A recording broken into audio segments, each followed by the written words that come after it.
आखे लागूं पाए बलिहारी गुरु आपने गोविंद दियो बताए। વ્રત ભક્તિ ગાથામાં આપ સૌનું હાર્દિક સ્વાગત છે। શું તમે ક્યારેય વિચાર્યું છે કે કબીરદાસજીએ ભગવાન કરતાં પણ ગુરુને ઊંચું સ્થાન કેમ આપ્યું? અને જો આપણા જીવનમાં કોઈ દીક્ષિત ગુરુ ન હોય તો ગુરુ પૂર્ણિમાનો આ પવિત્ર દિવસ કોને સમર્પિત કરવો?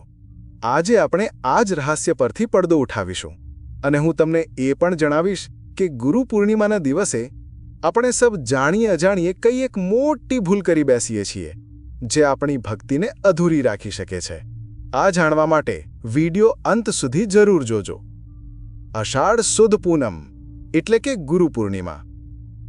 આ દિવસ મહર્ષિ વેદવ્યાસનો જન્મદિવસ છે, જેમણે આપણને મહાભારત અને પુરાણો જેવા ગ્રંથો આપ્યા। આ દિવસ જ્ઞાનના પ્રકાશનો દિવસ છે, પણ મોટાભાગના લોકો મૂંઝવણમાં હોય છે કે જો અમે કોઈ ગુરુ પાસેથી દીક્ષા નથી લીધી તો અમે કોની પૂજા કરીએ? શું અમારો આ દિવસ વ્યર્થ જશે? જરા પણ નહીં। ચાલો આજે તમને એક એવી કથા સંભળાવું જે તમારી આ મૂંઝવણ દૂર કરી દેશે। આ કથા છે ભગવાન દત્તાત્રેયની, જેમને ત્રણેય દેવો જેવા કે બ્રહ્મા, વિષ્ણુ અને મહેશનું સ્વરૂપ માનવામાં આવે છે। તમને જાણીને આશ્ચર્ય થશે કે ભગવાન દત્તાત્રેયે કોઈ એક વ્યક્તિને નહીં પરંતુ 24 તત્વોને પોતાના ગુરુ બનાવ્યા હતા। તેમણે પૃથ્વી પાસેથી ધીરજ અને ક્ષમા શીખી, પવન પાસેથી સંગ્રહ કર્યા વગર વહેતા રહેવાનું શીખ્યું, આકાશ પાસેથી નિર્લેપ રહેતા શીખ્યું, પાણી પાસેથી હંમેશા નિર્મળ રહેવાનો ગુણ લીધો અને એક નાના અમથા કરોડિયા પાસેથી પણ તેમણે શીખ્યું કે કેવી રીતે પોતાની જ બનાવેલ જાળમાં ફસાયા વગર રહેવું। તો ચાલો જાણીએ કે આ કથા આપણને શું શીખવે છે।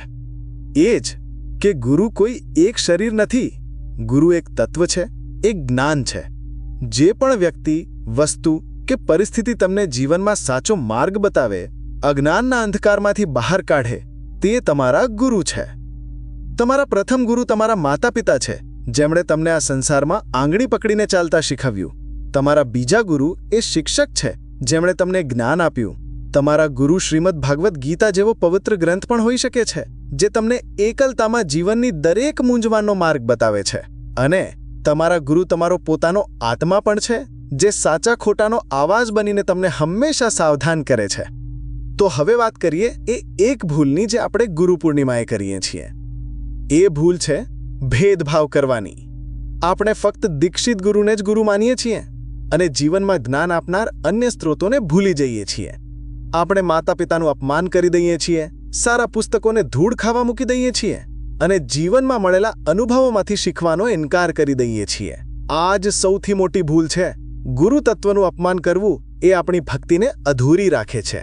આ ગુરુ પૂર્ણિમાએ સંકલ્પ કરો કે તમે જીવનમાં જ્ઞાનના દરેક કણનો આદર કરશો।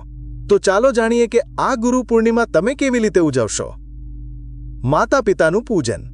સવારે ઉઠીને તમારા માતા પિતાના ચરણ સ્પર્શ કરો, તેમને ભેટ આપો અને તેમના આશીર્વાદ લો। આ જ સાચી ગુરુ પૂજા છે, જ્ઞાનની પૂજા। તમારા ઘરમાં જે પણ ધાર્મિક ગ્રંથ હોય, જેમ કે ગીતાજી કે રામાયણ, તેની પૂજા કરો અને તેમાંથી એક અધ્યાય જરૂર વાંચો। આત્મચિંતન। થોડો સમય શાંતિથી બેસીને વિચારો કે તમને જીવનના કયા અનુભવે સૌથી વધુ શીખ આપી છે। એ અદ્રશ્ય ગુરુનો મનોમન આભાર માનો। દાન। કોઈ ગરીબ વિદ્યાર્થીને ભણવામાં મદદ કરો અથવા કોઈ વિદ્વાન બ્રાહ્મણને પીળા વસ્ત્ર, ચણાની દાળ અને દક્ષિણાનું દાન કરો। મને આશા છે કે હવે તમે સમજી ગયા હશો કે ગુરુનું સાચું સ્વરૂપ શું છે અને ગુરુ પૂર્ણિમાના દિવસને ખરા અર્થમાં કેવી રીતે ઉજવવો। હવે તમે તમારા અભિપ્રાય કોમેન્ટમાં મને જરૂર જણાવો કે તમે તમારા જીવનમાં કોને ગુરુ માનો છો। તમારા જવાબની હું રાહ જોઈશ। જો આ વિડીયો તમારા હૃદય સુધી પહોંચ્યો હોય તો તેને લાઇક કરજો અને તમારા પરિવારજનો સાથે શેર કરજો, જેથી તેઓ પણ આ ભૂલ કરવાથી બચી શકે। અને આવા જ આધ્યાત્મિક વિડીયો જોવા માટે આપણી વ્રત ભક્તિ ગાથા ચેનલને સબસ્ક્રાઇબ કરવાનું ભૂલતા નહીં। આપ સૌને ગુરુ પૂર્ણિમાની હાર્દિક શુભકામનાઓ। ઓમ સર્વે ભવંતુ સુખિનઃ, સર્વે સંતુ નિરામયાઃ। જય શ્રી કૃષ્ણ।